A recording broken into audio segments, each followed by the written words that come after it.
முருகனை பார்க்க வருவியா வரமாட்டியா? போகலாம் போகலாம். ஷார்ப்பாக 11:45க்கெல்லாம் உள்ளே போயிடலாம். சரிம்மா, நான் ஒன்று உனக்கு சொல்லட்டா? உனக்கு புரிகிற மாதிரி சொல்கிறேன், சரியா? முருகனாக இருந்தாலும், ஈஸ்வரனாக இருந்தாலும், ஐயப்பனாக இருந்தாலும், பெருமாளாக இருந்தாலும், காளியாக இருந்தாலும், மாரியாக இருந்தாலும், யாராக இருந்தாலும் என்ன தெரியுமா அவங்க நினைப்பாங்க? நம்ம கோயிலுக்கு வந்திருக்காங்க, அவங்க சந்தோஷமாக இருக்கணும், சந்தோஷத்தோடு வீட்டுக்கு போகணுன்னு நினப்பாங்க, சரியா? இப்போ அதுதான் நடந்துகிட்ருக்கு. நான் வீடியோ பண்ணிகிட்ருக்கேன்னா நான் சந்தோஷமாக ஜாலியாக இருக்கேன். நான் வீடியோலாம் எடுத்துகிட்டு அவரை போய் பார்த்துட்டு நிம்மதியாக சாமி கும்பிட்டு சந்தோஷமாக நான் வீட்டுக்கு போகணும், ஓகேவா? நீ வந்து டென்ஷன் ஆகாத, கோவப்படாத, நீ ஃபஸ்ட்டு சாந்தமாக.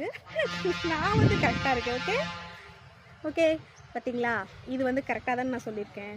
ஓகே, இந்த வீடியோ பிடிச்சிருந்தா மறக்காமல் இது உண்மையா சரியான்னு கரெக்டாக எனக்கு வந்து கமெண்ட் பண்ணுங்கள். இந்த வீடியோ பிடிச்சிருந்தா மறக்காமல் ஷேர் பண்ணுங்கள், லைக் பண்ணுங்கள், கமெண்ட் பண்ணுங்கள். ஓகே, டாட்டா, பாய் சொல்லு. பாய்.